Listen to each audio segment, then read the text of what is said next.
It's not you they love, it's what you awaken in them. Carl Jung. Have you ever wondered why certain people seem to be drawn to you in such a deep, almost magnetic way? Is it your personality, your looks, your charm? Or could there be something far more profound happening beneath the surface? Carl Jung, one of the most influential psychologists of the 20th century, believed that love is never random. In fact, according to Jung, people fall in love with you for only two profound reasons, and both are rooted in the deepest layers of the human psyche. In this video, we're going to explore Jung's fascinating ideas about love, projection, the anima and animus, and why someone might be irresistibly drawn to you. Not necessarily for who you are, but for what you represent in their inner world. We'll dive into the unconscious forces that shape romantic attraction and uncover the two powerful reasons someone truly falls in love with you. Reasons that go far beyond the surface, into the hidden architecture of the mind. Before we start, make sure you're subscribed to our channel for early access to videos on personal and spiritual growth. Love is not random. We like to think of love as this magical accident, a spark that ignites without warning. But for Jung, even the most sudden attraction has an inner order. What feels like a spontaneous connection is rarely spontaneous at all. It's the visible tip of something much deeper. Invisible forces that have been forming for years inside the human mind. Every instant bond you've ever felt has a hidden structure, an inner architecture of the psyche, guiding you towards certain people and away from others. The power of projection. This is where Jung's idea of projection comes in. Each of us carries hidden images inside, fragments of who we are, who we once were, and who we long to become. These pieces often get repressed, denied, or buried in the unconscious, but they don't vanish. They wait. And they speak to us through other people. When you meet someone who mirrors one of those inner fragments, you might feel captivated, enchanted, as if something magical is happening. But here's the twist. It's not necessarily them you're seeing. It's a reflection of yourself shining back at you. Imagine someone who's lived their whole life being cautious, reserved, afraid to express deep emotion. Then they meet someone bold, expressive, and unapologetically free. They feel an instant pull. That attraction is more than admiration. It's resonance. That other person is embodying a side of themselves that's been dormant for years. The attraction is real, but the true force behind it is the unconscious, responding to something it needs in order to grow. Reason number one, you represent something they lack. It's not just about opposites attract, it's that opposites reveal what's missing. A rational, analytical person may fall for someone deeply emotional. An introvert may be fascinated by an extrovert. A structured, orderly person may be drawn to someone who thrives in chaos. And while this can feel romantic, there's a catch. If they don't recognize that what they admire in you is something they can cultivate in themselves, they might become dependent. They cling to you, not out of genuine grounded love, but from an unconscious need.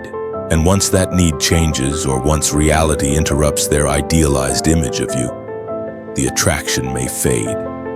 That's the danger of projection. It builds a bond on illusion. And when the illusion cracks, so does the love. The anima and animus Jung didn't stop with projection. He took it further with the concepts of the anima and animus, archetypal images of the opposite gender living deep within each of us. Every man carries an unconscious image of the feminine, his anima. Every woman carries an unconscious image of the masculine, her animus. These aren't just cultural stereotypes or personal preferences. They're shaped by our earliest relationships, especially with our parents, and by the collective symbols of masculinity and femininity in myth, culture, and the human psyche. Over time, these images become emotionally charged blueprints, and one day you meet someone who seems to fit them perfectly.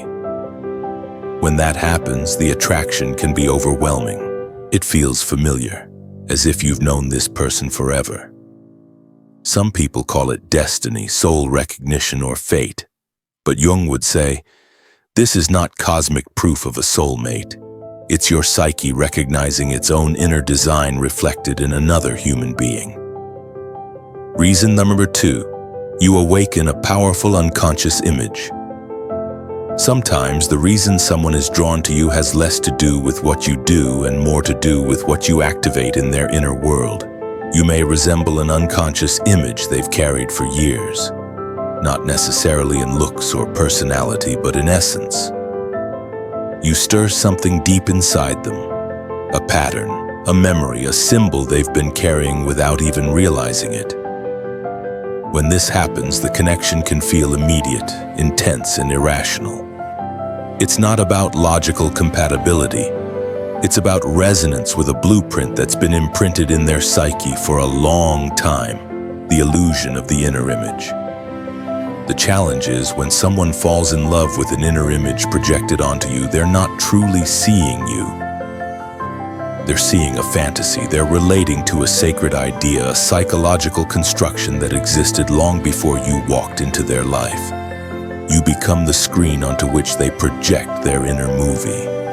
And as the real you begins to emerge, with your contradictions, your humanity, your flaws, the fantasy starts to break apart. What once felt divine begins to feel confusing. What once seemed perfect starts to feel complicated. Disappointment creeps in, conflict follows, and suddenly the passionate connection that felt unshakable begins to crumble. Not because you changed, but because the projection could never survive contact with reality. Archetypal attraction and its risks. This is why so many intense relationships start with fireworks and end in chaos. They're not built on mutual understanding, but on archetypal projection, an unconscious script trying to play itself out in the real world. But here's the truth. No human being can live up to an archetype forever. We can inspire, we can reflect, we can awaken parts of each other, but eventually reality shows up. Before we move forward, I hope you're finding this video thought-provoking so far. If you know someone who would connect with these ideas, share this video with them. It might change how they see their relationships. And if you'd like to support our channel and the work we do, you can do that by liking this video, sharing it, and leaving a thoughtful comment. Your engagement really does help us keep creating content like this. Projection is not a failure. It's a teacher. Despite the confusion and heartbreak projection can cause, Jung didn't see it as a failure. In fact, he saw it as necessary for our growth. Love, in his view, is not just an emotion. It's a tool for transformation. Every person you fall for becomes a mirror, and what you see in them is what you need to see in yourself. Some people reflect your hidden potential. Some expose your deepest fears. Some awaken your creativity. Others stir up your insecurity. But all of them serve the same purpose: to accelerate your journey toward individuation, Jung's term for becoming whole. When someone falls in love with you, they might believe they've found something magical in you. And they have. But the magic isn't just in who you are. It's in what you awaken inside them. You're not just a person to them. You're a symbol, a turning point, a psychological invitation. And the same is true in reverse. The people you fall in love with, especially the ones who shake you, change you, or even break your heart, are not random. They're carriers of meaning, catalysts for your inner evolution. Some people come into your life to awaken what's been dormant. Some arrive to teach you lessons you've resisted learning. Others appear simply to show you your own reflection, whether it's clear and inspiring or distorted and challenging, depending on how ready you are to face it. Not all of these relationships are meant to last. Some are meant to disrupt. Some are meant to break old patterns. Jung called these encounters synchronistic events, not connected by logic but deeply meaningful.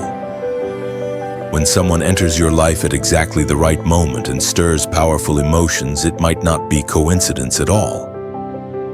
It might be a sign that change has already begun within you, not a mistake.